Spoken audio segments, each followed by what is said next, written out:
Hello, and welcome to This Is Monsters. If you don't already know, this show is produced with seasons that are themed, and we're currently on Season 18, Killer Kids. I figured I'd add a little opening to the episodes to make sure everyone knows the theme, and to make sure YouTube knows the narration isn't AI.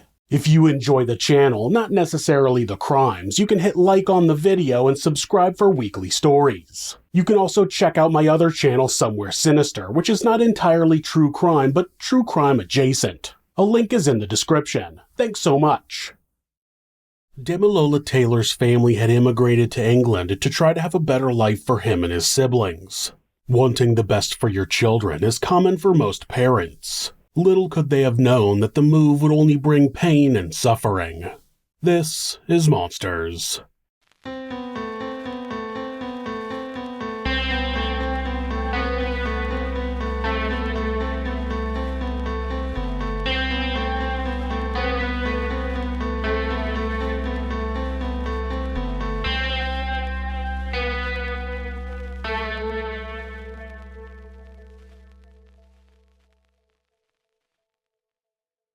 Ricky and Danny Preddie lived an almost feral lifestyle on the streets of North Peckham Estate in South London. They had lived with their mother, Marion Johnson, but they had almost no supervision. They began terrorizing the neighborhood when Ricky was only 11 years old and Danny was 10. They started by bullying other kids and stealing phones, but they quickly escalated to assault. They banded together with other kids in the area and started a gang called the Young Peckham Boys. In 1999, both Ricky, Danny, and some other boys were charged with sexual assault on two girls aged 10 and 12 in a park in Peckham. They were initially tried in adult court, but the case was thrown out by the judge because it should have been dealt with by the youth court. In the summer of 2000, Danny was convicted of assault with intent to rob after attacking a teenage boy with a baseball bat and demanding money from him. In November of 2000, both of the Preddys had been arrested for violent crimes and were both out on bail. Danny was under a 24-hour curfew at the Abbey Street Children's Home awaiting trial for 5 robberies. But it turned out that the youth home had a rather dismal track record with the children it was housing. An investigation found that every night at least 2 of the 11 problem teenagers held at the Abbey Street home would disappear for more than 2 hours. Most of the residents at the home were between the ages of 12 and 16 and were on bail or remand. Despite that, the supervisors didn't do much to stop the youth offenders from leaving the facility to meet up with street gangs and commit further crimes. Inspectors found that the 11 residents of the Abbey Street home were reported missing to police on 866 occasions in the 12 months before November of 2000.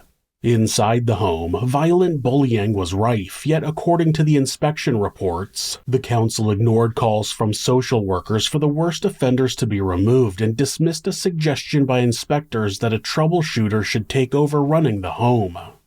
On November 27, 2000, Danny was in court for breaching his curfew, but just a few hours later he left the youth facility without permission again. That would be the night when his violence finally escalated to murder. Damilola Taylor was born on December 7, 1989 in Lagos, Nigeria, to Richard and Gloria Taylor, who were both from the Yoruba ethnic group. He grew up in an environment filled with warmth and laughter, evident from his sensitive nature and exuberant personality. Damilola had a contagious smile and a love for life that made him popular among his peers. His interests were varied, but he had a particular passion for football and was an avid supporter of Manchester United. He attended Wisdom Monastery School in Lagos, where he was said to have done well. In the summer of 2000, seeking better medical treatment for his sister's epilepsy, Damilola moved to England with his mother Gloria and his brother. The family settled in Peckham, a decision driven by the need for his sister's medical care and the hope for a new start. Damilola's father, Richard, remained in Nigeria, continuing his work in the civil service to support the family financially. The family's relocation was filled with a number of hardships, but like many immigrant families, the Taylors hoped that the move would provide a better life, not just with medical care for their daughter, but with new and exciting opportunities for all of their children. Unfortunately, in the short time Damilola had been in England, he had not settled in very well. He told his mother that he was being bullied in school and had recently been in a fight. On November 27, 2000, Gloria had visited the school to talk to the headmaster about the incident. She was assured that it was a quote-unquote low-level problem, whatever that means. She would later tell investigators that he always took the same route to school and back and only took his schoolwork and drawings with him. He never had any money on him that would make him a target of muggers. He didn't have any jewelry, even a watch, and he didn't have a cell phone. On the afternoon of November 27th, Damilola, who was only 10 years old at the time, had just left Peckham Library and was making his way home. Danny had broken his curfew again and met up with Ricky in the area. Their goal, like many other nights, was to find a victim to rob. At approximately 4:51 p.m., as Damilola approached the North Peckham estate, he was approached by Ricky and Danny in what was believed to be an attempted mugging. Damilola was attacked on Blake's Road, with one of the Preddys stabbing him in the leg with a broken bottle. The wound left a gash in his thigh and severed an artery. The assault resulted in the 10-year-old seeking refuge in a nearby stairwell, the location he would later be found. The severity of the incident was compounded by its timing, as Damilola was merely days away from celebrating his 11th birthday.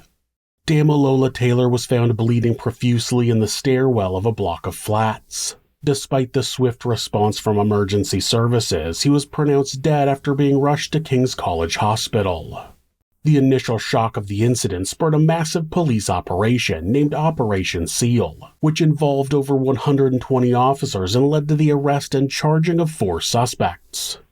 Investigators initially hit a wall of silence with the young gang members, but after a few days, friends of the Preddys came forward and pointed to Ricky and Danny as the killers.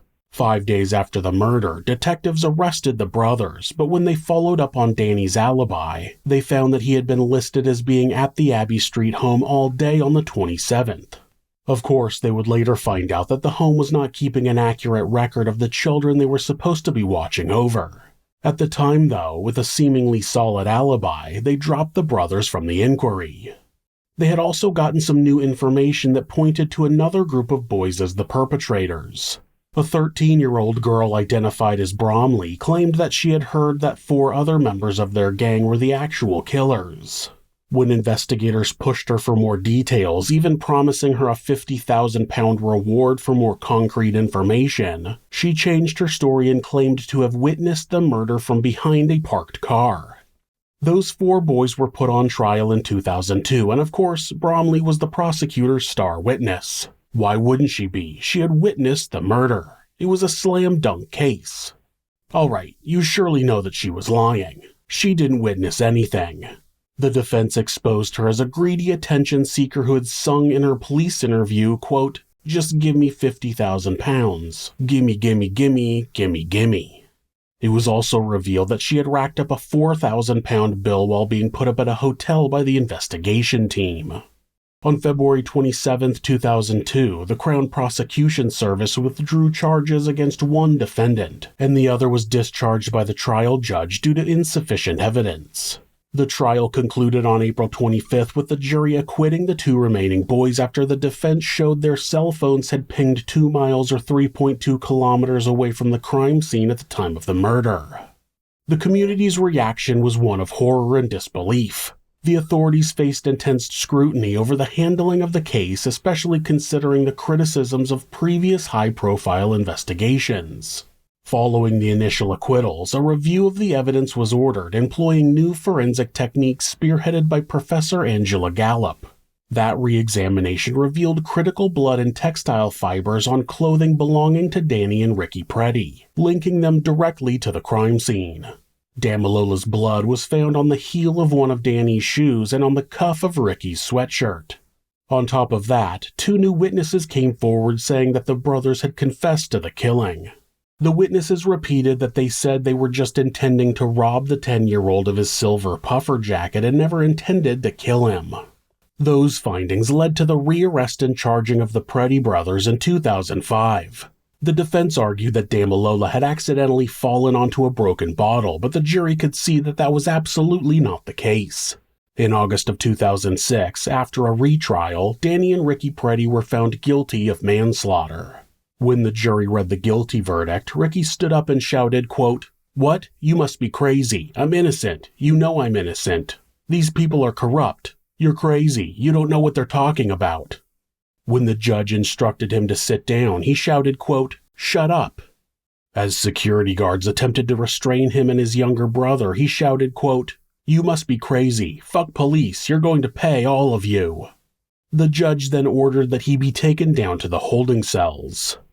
Despite the viciousness of the crime and the fact that the brothers were habitual offenders, they were only sentenced to 8 years in a youth detention facility. Damilola's father, Richard Taylor, flanked by his wife Gloria, said, quote, "We the family feel that nobody can ever return our son to us, but it was a great comfort that justice has finally been done for Damilola. We pray that his gentle soul can now rest in peace." Interestingly, one of the last people to see Damilola alive was actor John Boyega, who had walked with him part of the way as he went home the afternoon he was killed. The Boyegas were friends with the Taylors and babysat for them from time to time. Ricky was released in 2010 and was returned to prison multiple times for breaching parole. In November of 2019, Ricky was pulled over by a police officer, and when she got out of the patrol vehicle, he put his car in reverse and backed into her. Then he fled the scene, eventually abandoning the car. The police officer suffered back and neck injuries but made a full recovery. Ricky was arrested 3 days later and pleaded guilty to causing serious injury by dangerous driving. He was sentenced to 4 years in prison and had his license suspended for 12 years starting from the time of his release. Danny was released in 2011, and I really couldn't find much information about his life after release, which is a good thing. Hopefully he's grown up and changed his ways. In the wake of the tragedy, Damilola's parents channeled their grief into activism. They established the Damilola Taylor Trust to combat knife crime and to advocate for the welfare of youth.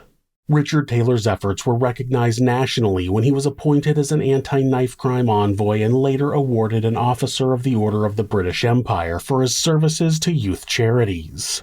That's an award for having a major local role in any activity, including people whose work has made them known nationally in their chosen area. The loss of their son spurred the Taylors to dedicate their lives to creating safer environments for children and to prevent such tragedies from reoccurring. In response to the growing concern over public safety, the Metropolitan Police initiated the Safer Streets Initiative, targeting some of London's most troubled boroughs. The program aimed to enhance community reassurance through the deployment of police auxiliaries who provided visible security presence. Additionally, there were significant calls for urban regeneration, advocating for the redesign and improvement of areas like North Peckham to prevent future tragedies. The incident also spurred legislative discussions and reforms influenced by the advocacy of Damilola's parents, Richard and Gloria Taylor. They supported changes in trial procedures to address flaws that they believe had failed their son. The establishment of the Damilola Taylor Trust further exemplified their commitment to creating safer environments for young people. The Trust's mission focused on providing opportunities for disadvantaged youth and campaigning against knife crime, reflecting Richard Taylor's dedication even after his passing in 2024. The Trust's initiatives included partnerships with educational institutions like King's College London, which led to the creation of the Damilola Taylor Room, a study space for medical students from deprived backgrounds. Moreover, the formation of the Hope Collective and the launch of the Spirit of London Awards showcased ongoing efforts to inspire and recognize potential of young people across the UK. These actions, driven by the tragedy of Damilola's death, have continued to influence community safety and youth empowerment, striving to ensure that no other family endures a similar loss.